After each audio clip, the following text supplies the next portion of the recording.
Hello friends, welcome back to another installment of Player's Companion. As always, I am Dustin. I'm Haley. And today we have returned to, once again, have another look at another exciting Dungeons & Dragons Icons of the Realms miniature set from Wizkids. This one is Sand and Stone. The last set that we did was Spelljammer, which is all space themed and very centered around one particular adventure or adventure setting. This one dives into the worlds of all the D&D's many desert and arid climate creatures. Let's take a peek and see what is going to be in store for us. Ooh, cool. We got this Earth Elemental Myrmidon? That's a Myrmidon. Myrmidon. It's like the thing. The Myrmidons are elemental plane creatures that can be summoned. If you summon like a normal rock elemental, they have a lot of functions. They can glide through the dirt, they can smash down walls and everything. But these guys similarly, but they're a little more trained in combat and have like some weapon expertise and things. So they're a little more difficult to take down sometimes.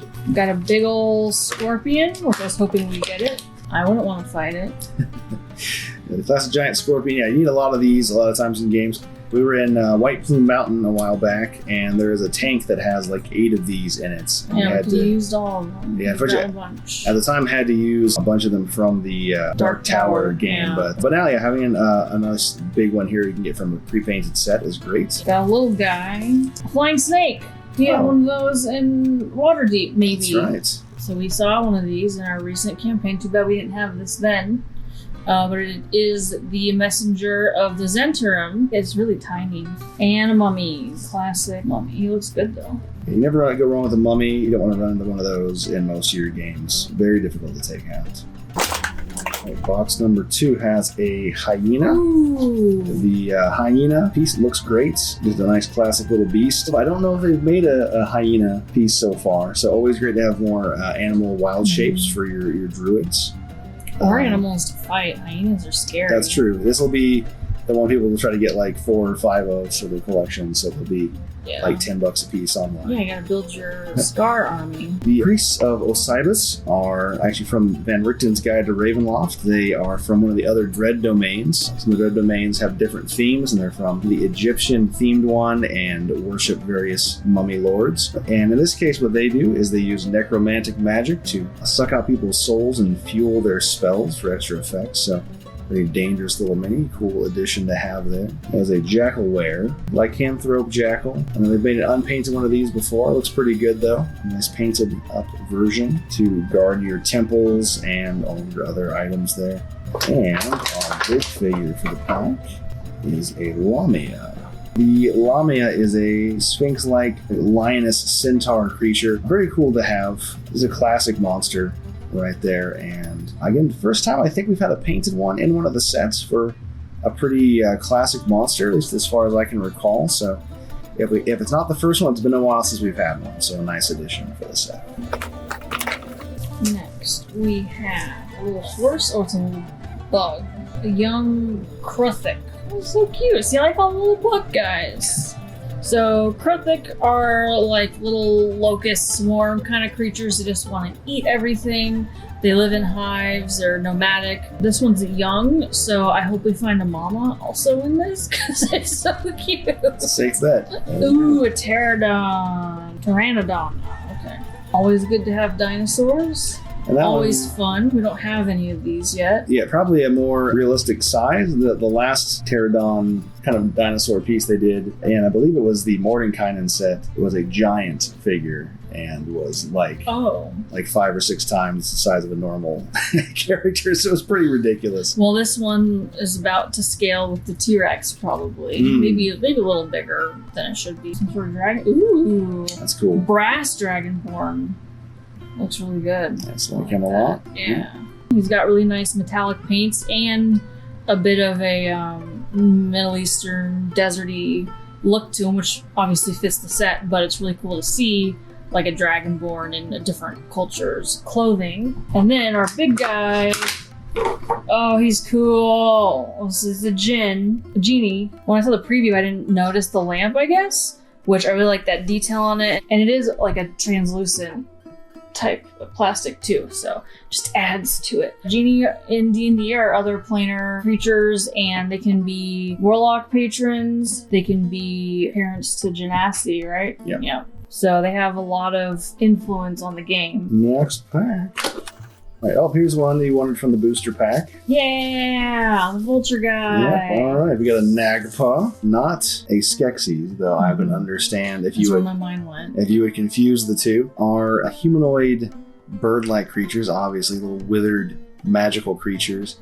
Huge pain in the butt. They are 15th level spellcasters, very difficult to hit with a high armor class, and also are known for all their spells costing decay and paralysis, so they will lock a party down real quick. You got a Medusa, a classic. I don't think they've done one of them in a while, so nice to have them, of course, with their another paralysis creature there turning you to stone.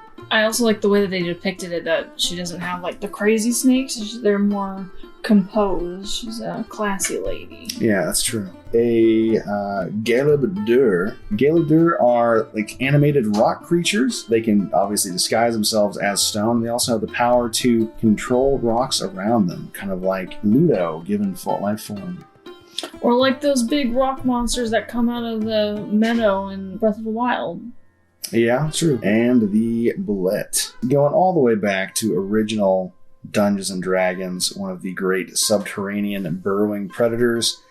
Looking out for these guys. Again, they've done them before, but it's been a little bit, and this one has a nice bit of action as it's coming up out of the dirt in its sculpt, trying to get you. So it's a pretty good looking figure. Nice metallic paints on him. Piece looks really good.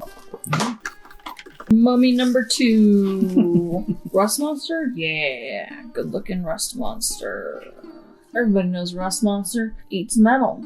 Bane of every party and all of your equipment. Yeah. Also recently featured in the D&D movie. Yeah, they had little baby ones. Yeah. A death dog. Ooh. The death dog's already ferocious for just being a really large two-headed dog. Also quite fearsome for their taste for humanoid flesh and their saliva, which, if you don't clean out your wounds after being bit by them, will rot your flesh off of your bones. And then a Spirit Naga. This piece looks really nice. So the Spirit Naga, it's not really depicted very well on the mini, but they have like humanoid faces, and they like make slaves of humanoids and try to become lords over their human slaves. Yeah, it's kind of a Jafar thing about him, where he's supposed to be like a spellcaster and snake. Has his colors too. Right, but yeah, you're right. This one, he's a little more circle-like than they're depicted in the book, but still overall a cool looking it looks cool. figure.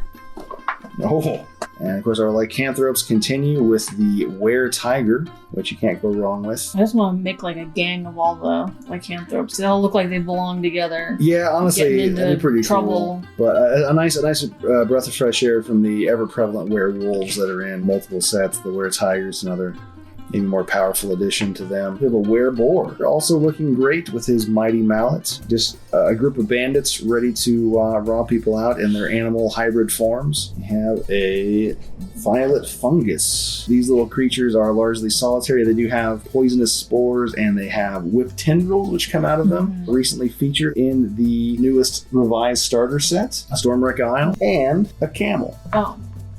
I seemed really excited. I thought it was something more. I was excited about the camel. Because you wrote about camels, yeah. Okay. Well, aside from having written about them for TV, look, he's a cute boy. This camel is a camel. Again, beast form, a setting piece. If you want to make like an outdoor Marrakesh market or something like that. I was just joking around. It's exciting. Not a little itty bitty one. A little ant. What is this? It's a mephit. It is. It's a dust mephit. That's cute. It's like a little devil. Yeah, pretty much. So mephits are little summonable, demon-y looking little creatures, like imps or whatever. This one's a dust mephit, though. He's got a little dust storm. It's pretty cute little figure. And they all have powers kind of themed around the environment they're from. They're ice mephits in previous sets, dust mephit here. Most annoyingly, they tend to explode when they're defeated, and usually just put out like shards of rock or ice or whatever they're made of when they go boom. Fun. Swarm of insects. Well, if you're a swarm ranger, that's great. That's pretty cool. A basic little swarm of insects, but can be used for a lot because you get swarms. You have to fight a lot, but also would be pretty cool for Swarm Ranger thematically. Looks pretty cool. Looks kind of like like hornets probably, so could be a bit threatening. Another hyena. And then you're so excited about it. No, but it's Another a 2 right off the camel. bat, but okay, that's fine. For your setting, for the setting. All right, our last pack of the bunch. This one's got a pretty good weight to it, so that's Okay, great. that's Let's good. see what our big guy here is. Oh, it's the one I was hoping for. Oh, good. Yeah, this is my. And you got to open it. Yeah, this is the one I was most excited for. I'm going to pull him out last a little. All right, so we have this cool guy. What is this guy? It's a Yanti Broodguard. The Yanti, of course, are like jungle-bound serpent men society. They come in all different shapes and sizes. Some are mostly snake. Some have legs, some have snake bodies, some have 8 arms. The abominations have multiple heads. This Broodguard here, as his name would imply, guardian of their different temple homes and the egg clutches. We have another swarm here. This is a swarm of beetles. I hate it. I hate it. Sure to give people nightmares, but if you're a fan of the Mummy films with Brendan Fraser, the Eternal Classics, and like to see people get eaten by scarabs, you know what kind of damage these guys can do. It's just blackberry pie filling. It's just blackberry pie filling. And just tell yourself that's all that it is. We've got another flying serpent, which is great, so I can now really have an excuse to have you guys face some Zentrum spies out there. And then the one I was hoping for the most, here we go. This is Gorthok, the Thunderbolt. Oh, yes. I do remember seeing that one. I think that the real gem of this set, Gorthok here, the Thunderboar. So he is actually an elemental spirit and a servitor of the god Talos. So he can be summoned by Talos's followers. He comes bursting out of lightning and follows their evil commands. So a very cool addition and be a nice boss monster at the end of a campaign. So that is the contents there of 1 brick of Icons of the Realms Sand and Stone Dungeons and Dragons miniatures. What are your overall thoughts to say? I think we got some good stuff. So I was afraid at first, like I said, that we get too many things we already have, but there's not a whole lot. We got a lot of unique looking ones, and even the ones that we already have, like the genie, this one looks really good. So I'm really excited to find excuses to put them into things. Some of them have come up before, like this violet fungus, and now we have one. This guy is just cool. There's 43 miniatures in the set, I believe, so this is just scratching the surface level. There's plenty of more stuff to collect. We get a nice normal regular booster set with a lot of emphasis on monsters and variety that you can kind of plug into any game. This makes for a great set for just general collectors and D&D players, I think. So a great set. Worth me up. Here's a little taste so you guys can decide if it's something you need for your collection or not. And in a few months, when we're really excited about is the aquatic set, which are all the undersea life for lots of underwater adventures, lots of great variety in monsters that just are not tapped for enough adventures in D&D. So hopefully we're going to crack into that and change that at our table. And we're going ham on that one. We're getting 2 bricks. And you're going to get a double unboxing probably. We'll for have that lots one, of stuff for you to see for that one. Thanks for joining us this time, and we'll see you again soon. Thanks for watching.